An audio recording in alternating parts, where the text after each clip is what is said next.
सुंदरवन के कोने में बरगद के पुराने पेड़ के नीचे रानो चिड़िया की एक छोटी सी दुनिया थी। रानो सिर्फ एक चिड़िया नहीं बल्कि एक कलाकार थी। वो नदी के किनारे से सबसे अच्छी मिट्टी चुनकर लाती और अपनी नन्ही चोट से उसे आकार देकर ऐसे मटके बनाती जो देखने में किसी गहने से कम नहीं लगते थे। सूरज अभी उगा भी नहीं था कि रानो मिट्टी सानने में लग गई। पास ही उसके दो नन्हे बच्चे गुड़िया और कुकू अपनी किताबें खोलकर बैठे थे। गुड़िया बेटा, आज स्कूल में क्या पढ़ाया जाएगा? कुकू, अपनी पेंसिल संभाल कर रखना। माँ, आज मैडम हमें पक्षियों के इतिहास के बारे में बताएंगी, पर आप इतनी सुबह से काम क्यों शुरू कर देती हैं? बेटा, गर्मी बढ़ रही है। जंगल के पक्षियों को ठंडा पानी चाहिए। अगर मैं मटके नहीं बेचूंगी तो तुम्हारी स्कूल की फीस कैसे भरी जाएगी? मैं चाहती हूँ कि तुम दोनों पढ़ लिख कर शहर के आसमान में उड़ो। माँ, आप चिंता मत करो, मैं बड़ा होकर आपकी मदद करूँगा। बाजार में रानो की दुकान पर भीड़ लगी थी। राम राम रानो। आज तो मटकों पर नक्काशी बड़ी गजब की है। एक बड़ा मटका देना, मेरा पूरा खानदान प्यासा है। मिट्ठू भाई, ये लीजिए। इसमें पुदीने और सौंधी मिट्टी की महक आएगी। पानी एकदम कुएं जैसा ठंडा रहेगा। रानो बहन, मुझे भी एक छोटा मटका चाहिए। हाँ, मेरे गाजर के खेत में काम करते समय गला बहुत सूखता है। क्यों नहीं खरगोश भाई, ये छोटा मटका आपके लिए। इसमें पानी भरकर रखेंगे तो शाम तक ठंडा रहेगा। तभी झाड़ियों के पीछे से बिल्लू बिल्ला निकला।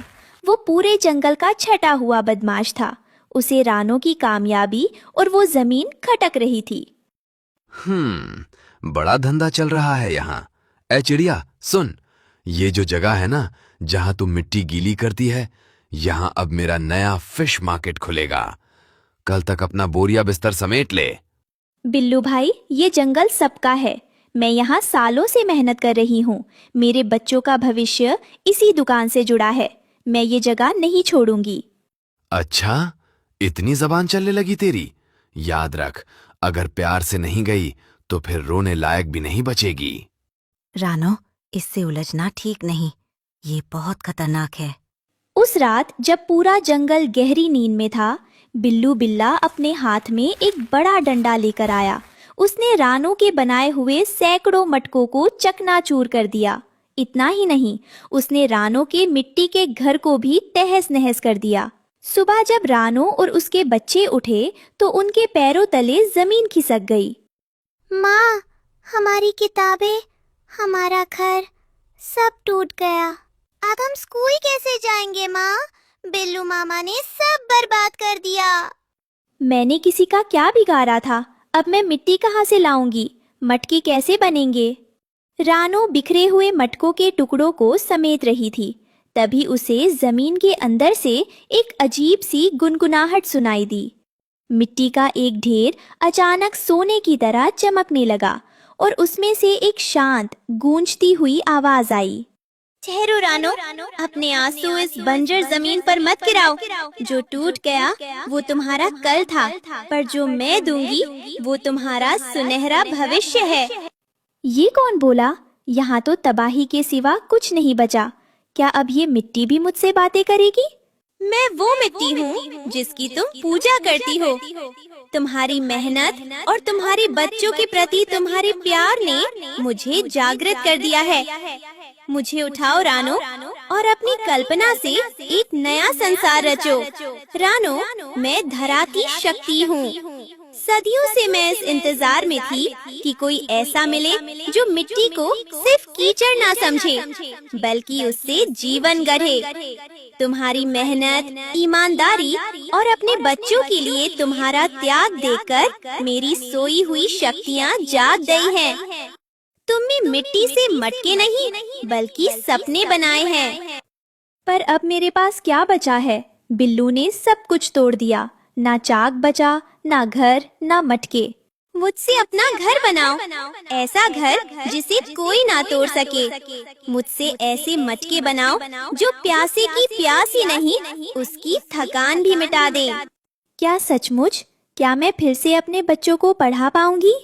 हाँ रानो, उठो, मुझे अपने पंखों से सहलाओ और मन में उस घर की कल्पना करो जहाँ प्रेम और शीतलता हो। याद रखना, ये दादू सिर्फ तब तक रहेगा जब तक तुम्हारे मन में दया है।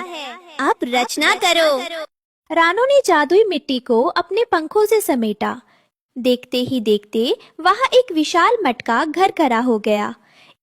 यह घर मिट्टी का था, लेकिन हीरे की तरह चमक रहा था।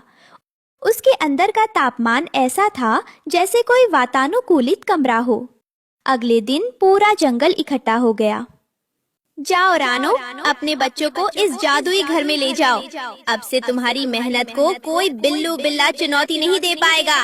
ये घर तुम्हारी ममता का किला है। अरे बाप रे रानो, ये महल तुमने रातों रात कैसे बनाया? ये सच्चाई की जीत है खरगोश भाई। आइए सब लोग इस जादुई मटके का पानी पीजिए। अरे वाह, इस पानी को पीते ही तो मेरे पंखों का दर्द गायब हो गया। रानो, ये तो अमृत है। बिल्लू बिल्ला ने जब यह सुना तो वह गुस्से से लाल हो गया। वह दौड़ता हुआ आया और उसने अपनी पूरी ताकत से जादुई मटका घर पर पत्थर फेंका। कैसे खड़ा हुआ ये घर? मैं इसे अभी धूल में मिला दूंगा। जैसे ही पत्थर घर से टकराया, वह वापस मुड़कर बिल्लू के सिर पर लगा। घर की दीवारों से एक जादुई रोशनी निकली और बिल्लू को हवा में उछाल दिया। दुष्ट जो दूसरों का घर उजाड़ता है, प्रकृति उसे कभी माफ नहीं करती। बचाओ, मुझे माफ कर दो रानो। मैं अब कभी किसी को तंग नहीं करूंगा। बिल्लू वहां से ऐसा भागा कि उसने फिर कभी सुंदरवन की तरफ मुड़कर नहीं देखा। अब रानो का जादुई मटका घर पूरे जंगल के लिए एक आश्रय बन गया था। भीषण गर्मी में भी सारे पक्षी वहां आकर आराम करते। माँ, आज हमारी टीचर ने कहा कि हम जंगल के सबसे होनहार छात्र हैं। ये सब तुम्हारी मेहनत और उस जादुई मिट्टी का आशीर्वाद है। रानो बहन, आज शाम को सभा है। हम सब चाहते हैं कि तुम जंगल की मुखिया बनो। मुझे मुखिया नहीं, बस आप सबकी मटके वाली रानो ही बने रहने दे। सेवा में जो आनंद है वह पद में कहाँ।